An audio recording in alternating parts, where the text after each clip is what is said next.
Bonjour et soyez bienvenus. Uyu munsi rero naje mu buryo budasanzwe.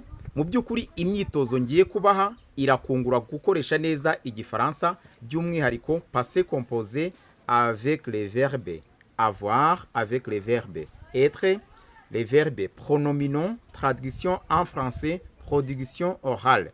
Mu by'ukuri nabazaniye imyitozo navuga ko ari uburyo bwo kugufasha kumetiriza neza ururimi rw'igifaransa dukoresheje revision cyangwa se imyitozo igufasha gusubiramo.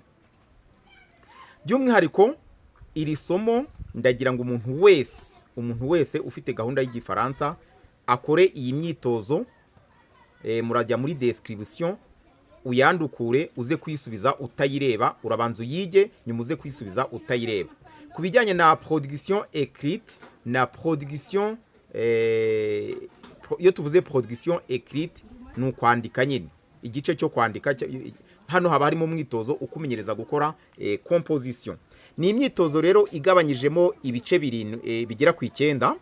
Hari compléter avec être ou avoir au passé composé, kumenya aho ukoresha mu myitozo verbe cyangwa se auxiliaire, iriya nshinga ifasha kugira ngo habeho passé composé, gukoresha avoir cyangwa se gukoresha être.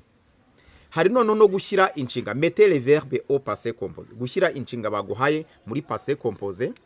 Igice cya gatatu kigizwe na verbe pronominaux ariko nabwo muri passé composé.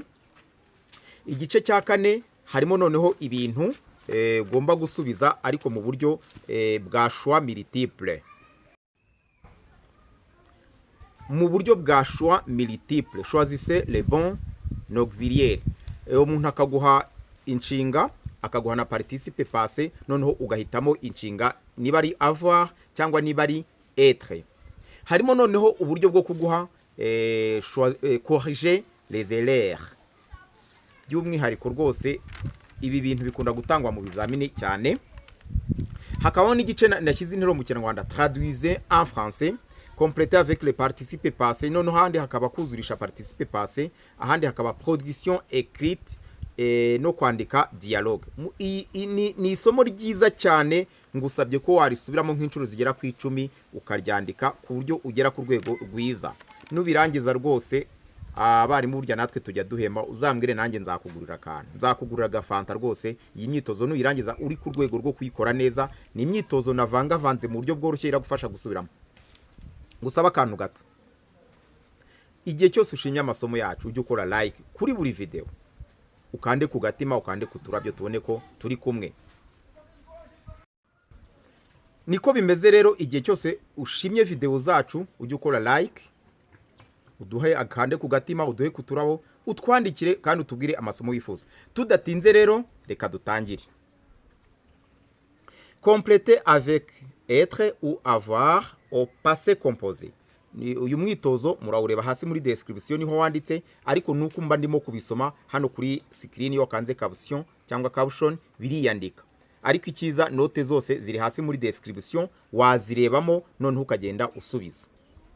Hano nubwo ndabivuga nkasubiza, ariko mu myitozo hasi nta bisubizo nashyizemo, murabikurikira hano mu kugenda tubivuga. Compléter avec être ou avoir au passé composé. Je dash dash dash dash na hari utudomo, aller au marché.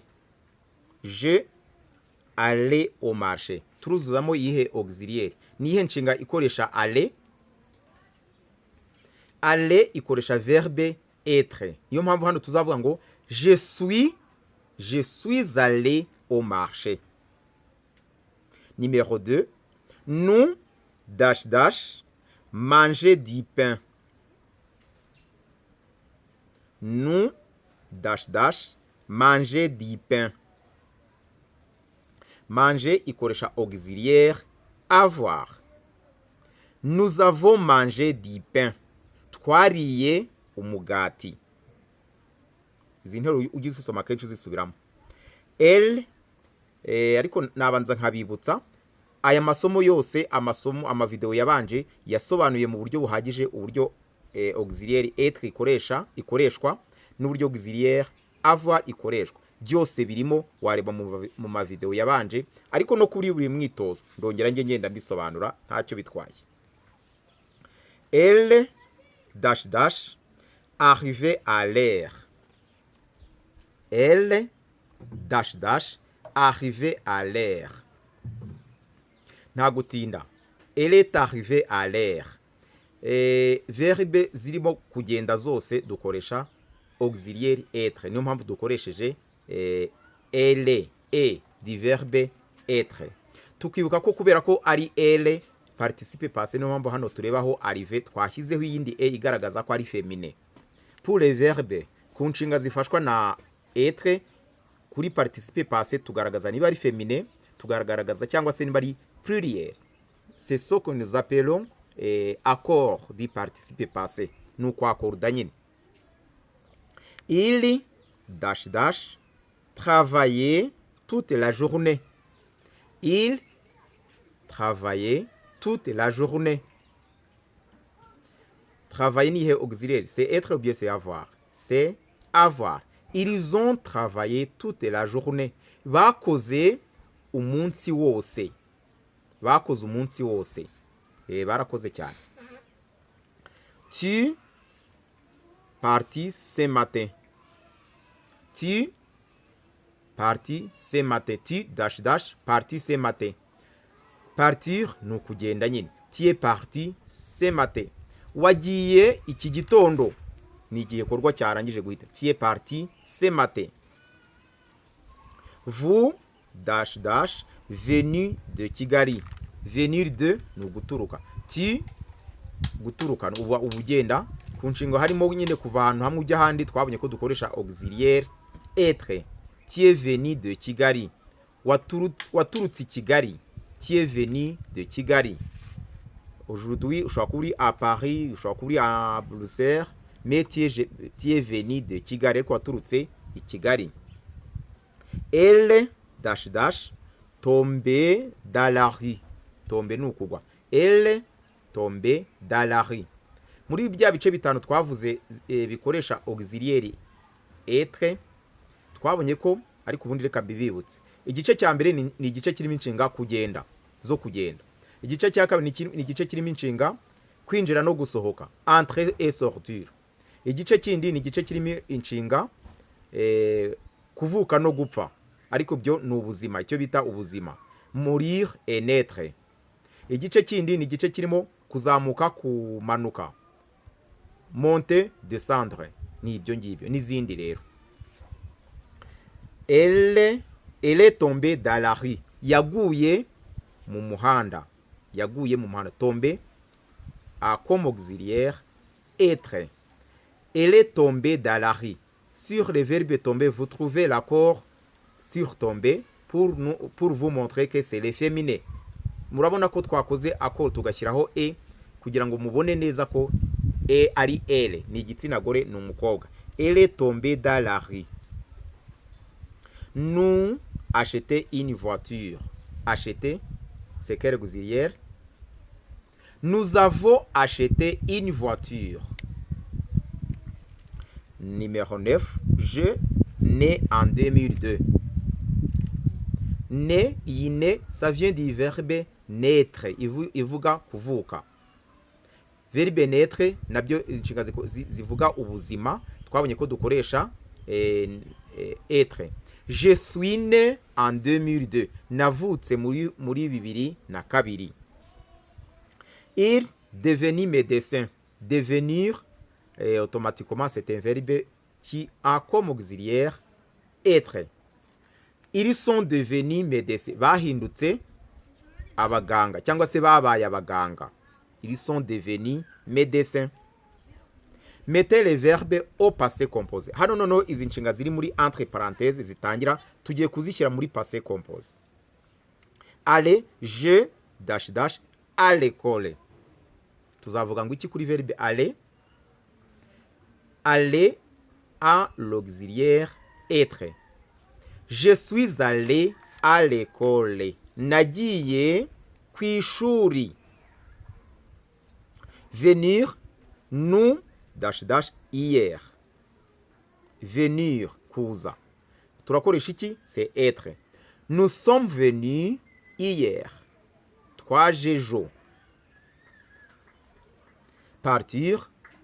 Elle dash dash très tôt. Partir kugenda. Partir urumva ni ukugenda nyine. Elles sont parties très tôt. Bagiye kare. Bagiye kare kare kare. Elles sont parties très tôt. Arriver à la gare. Arriver. Tu dash dash arriver à la gare. Tu es arrivé à la gare. Tu es arrivé à la gare. Numéro 5. Tomber.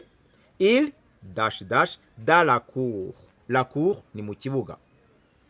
Il est tombé dans la cour. Yaguye mu kibuga. Izi nshinga rwose nuzirangiza iri somo aho uzajya hose. Iri somo nta na rimwe uzongera kuritsindwa. Ni rimwe uteye ibuye rimwe rikica inyoni nyinshi. Birangiriye rimwe. Unyemerere gusa iyi video uyirangize. Ubyandukure ubisubize uzongera ubisubiramo ku buryo ubisubiramo udategwa. Iri somo ntuzongera kugongana naryo nuramuka urangije iyi myitozo. Like ariko ntukayibagirwe. Niba ari ubwa mbere subscribe. Turakomeje. Reste nous dash dash à la maison. Reste no gusigara. Nous sommes restés à la maison. Twasigaye mu rugo. Nous sommes restés à la maison. Kuri reste ukibuka ko iyo biri muri pluriel twongeraho s. Revenir. Elle dash dash ce matin. Elle est revenue ce matin. Elle est revenue ce matin. Yagarutse iki gitondo. Cyangwa se yagarutse iki gitondo. Devenir. Il dash dash célèbre. Célèbre ni umuntu ni icyamamare. Ni umuntu uzwi cyane. Ils sont devenus célèbres. Ils sont devenus célèbres. Babaye ibyamamare. Bahindutse ibyamamare rwose. Mourir. Mon grand-père dash dash en 2015. Mourir ni kimwe na netre nayo dukoresha verbe être. Mon grand-père est mort en 2015. Sogokuru yapfuye muri 2015. Mon grand-père est mort en 2015. Naître, je dash dash au Rwanda. Je suis né au Rwanda. Navutse cyangwa se navukiye mu Rwanda. Navukiye mu Rwanda cyangwa navutse mu Rwanda. Tugiye kureba noneho imyitozo kuri les verbes pronominaux. Reba muri description iyi myitozo yose uyandike ntugire ubunebwe. Uyisubiremo noneho uyireba umwitozo ku wundi nawe ubyisubirishemo. Les verbes pronominaux ni za nshinga zigira pronom réfléchi c'est. Se lever. Je dash dash à 6 heures. Turazitondagura muri passé composé. Se lever ni ukubyuka cyangwa se guhaguruka. Nabyo babyita se lever. Je me suis levé à 6 heures. Nabyutse saa 12. Je me suis levé à 6 heures. Se réveiller. Se réveiller ni ugukanguka cyangwa se kwibyutsa. Tu dash dash tard. Tu t'es réveillé tard. Izi nshinga zose ziri pronomino zikoreshwa iziriyeri être. Tu t'es réveillé tard. Se coucher. Nous dash dash à 22 heures. Nous nous sommes couchés à 22 heures. C'est le verbe être. Nous nous sommes couchés à 22 heures. Twaryamye saa 4 z'ijoro. Nous nous sommes couchés à 22 heures. Se laver, kwikarabya cyangwa koga, ubyikoraho. Elle dash dash rapidement. Elle s'est lavée rapidement.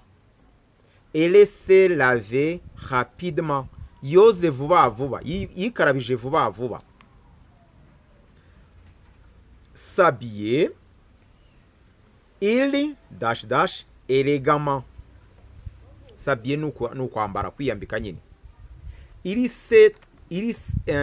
C'est au pluriel. Ils se sont habillés également. Et élégamment. Ah. Élégante, élégant, élégamment. Ni kwa kuntu umuntu mbese yambara. Hari umuntu uba wambara ukabona ko rwose yiriye cyane. Nuvuga ngo yiyambika mu buryo bwo kwirya bya hatari. Mu yandi magambo azi kurimba. Ils se sont habillés élégamment. Élégant, élégamment. Azi kwiyambika yiyambika mu buryo mbese uburebe ukabona rwose ararenze. C'est dépêché, vous dash dash ce matin. Vous vous êtes dépêché ce matin. Mwihuse iki gitondo. Vous vous êtes dépêché ce matin. Se reposer, kuruhuka. Elle dash dash après le travail. Elle dash dash après le travail. Elles se sont reposées après le travail. Elles se sont reposées. Kuri reposer kuri kubera ko ari elle urongeraho e na s byo kugaragaza ko ari féminin pluriel. Elles se sont reposées après le travail. Baruhutse nyuma y'akazi. Se promener, gutembera. Se promener. Nous nous sommes promenés dans le parc.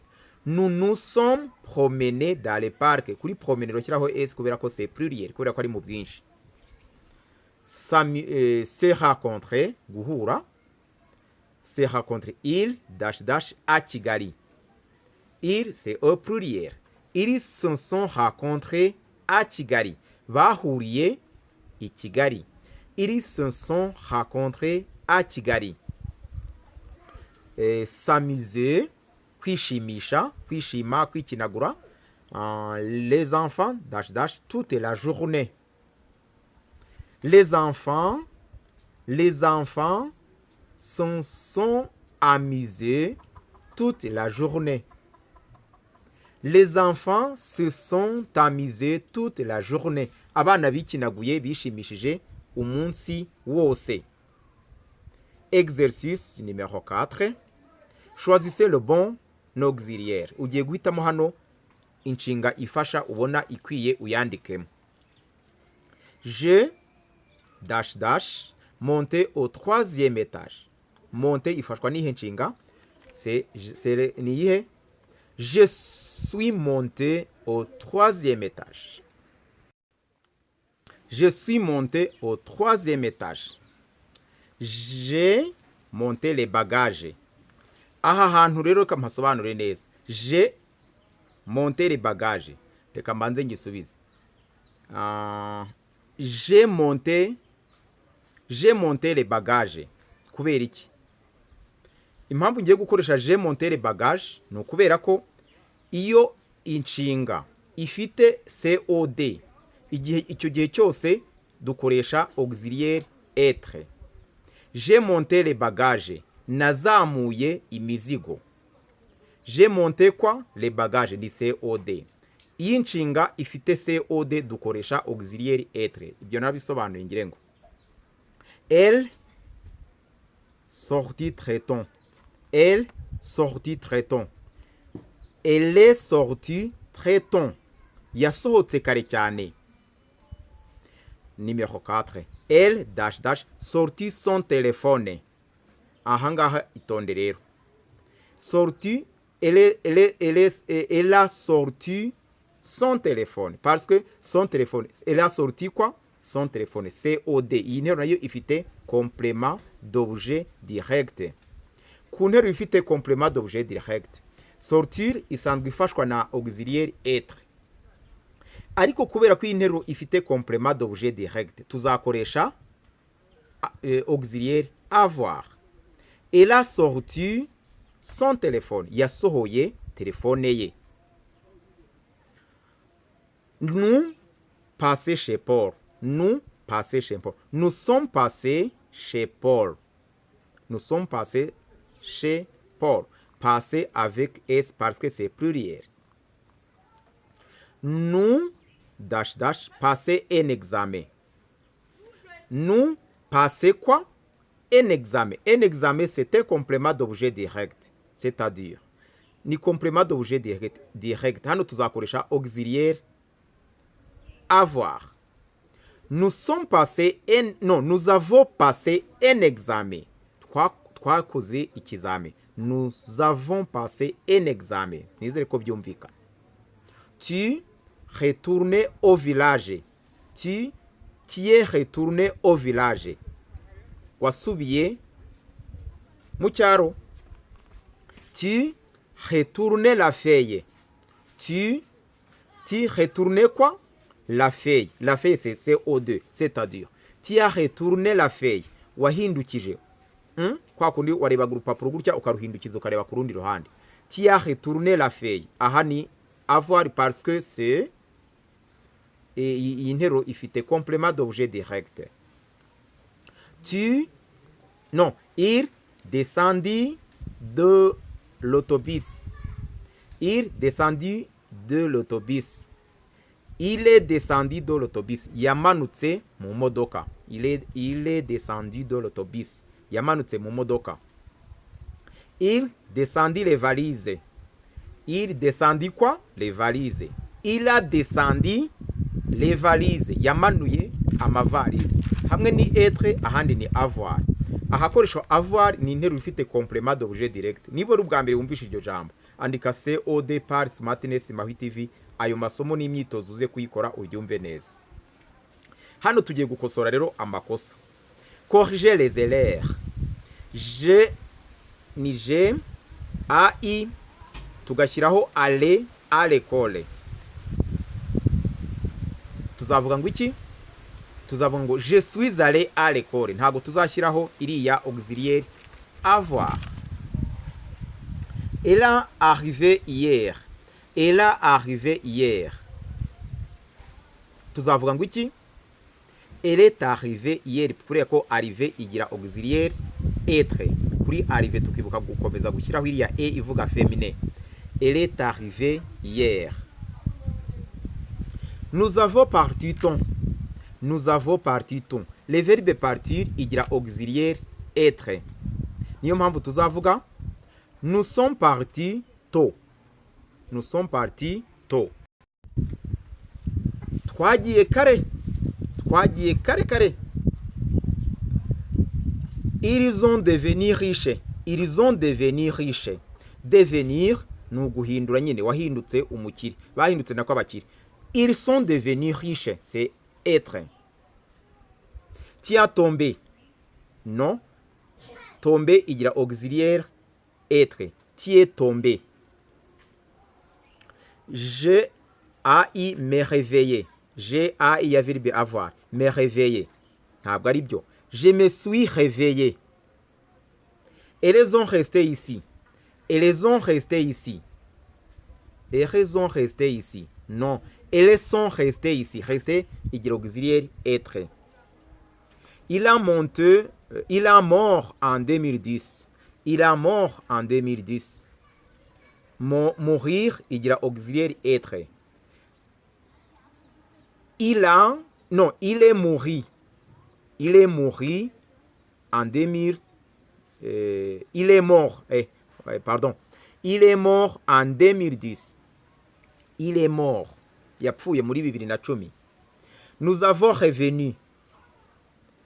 Ici, le revenir, c'est auxiliaire être. Nous sommes revenus. Twagarutse. Vous avez entré dans la classe. Entrer, c'est auxiliaire être. Vous êtes entré dans la classe. Hano rero tugiye gushyiraho interuro noneho mugiye guhindura mu Kinyarwanda. Izi nteruro bino byose tumaze gukora bikubiyemo. Nizere ko muragira amahirwe yo kubitsinda 100% ijana ku ijana. Interuro ya mbere, nagiye ku ishuri. Hindura mu Gifaransa. Nagiye ku ishuri ni passé composé ya verbe kugenda. Je suis allé à l'école. Twahageze kare. Kuhagera babyita arrivé. Ni bande ni twebwe. Nous sommes arrivés tôt. Bagiye kare mu gitondo. bagiye kare mu gitondo. Kugenda niki? Aha dukoresha verbe partir. Ils sont partis très tôt le matin. Ils sont partis très tôt le matin. Yagarutse ejo. Il a retourné hier. Il a retourné hier. Ou bien, il a revenu hier. Ni nabyo byiza kuko buriya retourner ni ugusubirayo. Revenu nibyo kugaruka nibyo byiza. Il est revenu hier. Mwavutse mu Rwanda. Mwavutse mu Rwanda. Vous êtes né au Rwanda. Vous êtes né au Rwanda. Yikanguye saa 10. Yikanguye saa 10. Gukanguka niki? C'est réveillé. Il s'est réveillé à 16 heures. Il s'est réveillé à 16 heures. Twikinaguye cyane. Twikinaguye cyane cyangwa se twishimye cyane, twishimishe cyane. Kwishimisha niki? Ni s'amuser. Nous nous sommes amusés. Nous nous sommes beaucoup amusés. Nous nous sommes beaucoup amusés. Binjiye mu nzu. Binjiye mu nzu. Ils sont entrés dans la maison. Ils sont entrés dans la maison. Yaguye hasi. Il est tombé par terre. Il est tombé par terre. Basohotse nyuma ya saa sita. Basohotse nyuma ya saa sita. Ils sont sortis après-midi. Ils sont sortis après-midi. Complétez avec le participe passé. Hano iyi myitozo isigaye reka nyinyuremo nihuta namwe muraza kuyisubiza. Complétez avec le participe passé. Je suis allé. 2. Elle est venue. 3. Nous sommes partir. Uruzurishamo participe passé. Ils sont arrivés. Ubwo muragenda muzurucamo iki? Participe passé. Izo nshinga ndimo kuvuga. Tite réveillé. Elle s'est habillée. Nous nous sommes amusés. Izo ndimo kuvuga nyuma nizo muragenda mwuzurishamo. Elles se sont reposées. Il est tombé. Vous êtes revenir. Tugeze ku gice kiryoshye. Iki gice nimwe mugiye kugikora rero. Ariko ubutanu ugira ikibazo twandikire tuzabikosora nta kibazo. Production écrite. Écrivez 5 phrases avec les verbes utilisant être. Andika interuro eshanu ukoresheje inshinga ya être. 3 phrases avec des verbes pronominaux. Interuro eshatu ukoresheje inshinga ziri pronominaux. 2 phrases avec des verbes à double auxiliaire. Urandika none interuro ebyiri ku nshinga zikoresha double auxiliaire, ikoresha avoir igakoresha na être. Hano handike gutyo gutyo. Sibyumvikana twabikozeho imyitozo.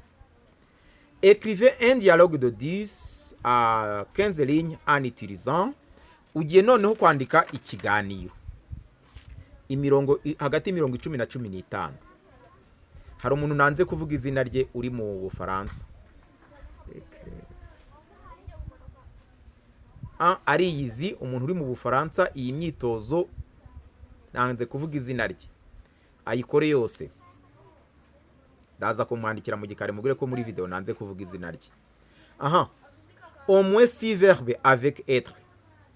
Ushyiremo inshinga esheshatu ukoreshejemo verbe être cyane muri passé composé. Au moins 4 verbes pronominaux. Ushyiremo byibuze inshinga enye ziri pronominaux. Au moins 2 verbes à double auxiliaire. Unshyiremo n'inshinga ebyiri zikoresha double auxiliaire, avoir cyangwa être. Igakoresha avoir bikemera, igakoresha na être bikemera. Isomo ryacu igihe cyose rigushimishije. Iri somo ryabaye rirerere ndabizi. Munyandikire mumbwire niba nabyo mwabikunze nkomeze nge mbaha amasomo maremare gutya. Ngiye ibyo mushaka nibyo nzajya mbakorera. abanyeshuri bari mu Bufaransa bataramenya igifaransa, nyamuneka mubahwiture, abari mu Bubiligi, abari mu bihugu bikoresha igifaransa, hari abantu bicara akaba azi neza ko azajya gukora ibizame, haba hasigaye icyumweru kimwe cyangwa hasigaye iminsi ibiri, akanyandikira tukaba twandikirana, haba hasigaye iminsi ibiri ati mwarimu ati ndihuta byakaze, ni byiza kuba binkoreye, ariko se wakwize kare, tugende buke ku muvuduko tubashije, ntabwo igifaransa kigwa mu rurimi mu munsi umwe. Mwakoze kudukurikira rero, naho utaha mu masomo yacu meza. Merci de nous avoir suivis, à la prochaine occasion, au revoir.